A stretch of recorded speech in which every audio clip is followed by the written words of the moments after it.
ઈમાનદારીના આ મસીહાને આપણે ખેડૂત કહીએ છીએ।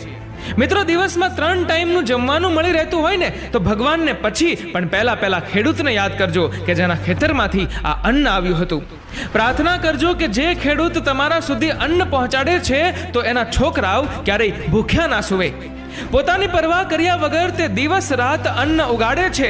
ધન્ય છે ધરતીના આ પુત્રને જે હર ઘરમાં ખુશીઓ છલકાવે છે।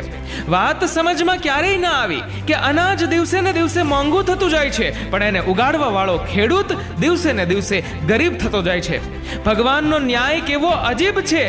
ખાવા વાળાને સુરક્ષિત રાખે છે ને ખવડાવવા વાળાને તકલીફમાં। પરિશ્રમ એની મિસાલ છે, પરંતુ કરજના એના ઉપર નિશાન છે। ઘર ચલાવવા માટે પોતાનું સર્વસ્વ આપી દે એ બીજું કોઈ નહીં પણ ધરતી પુત્ર કિસાન છે।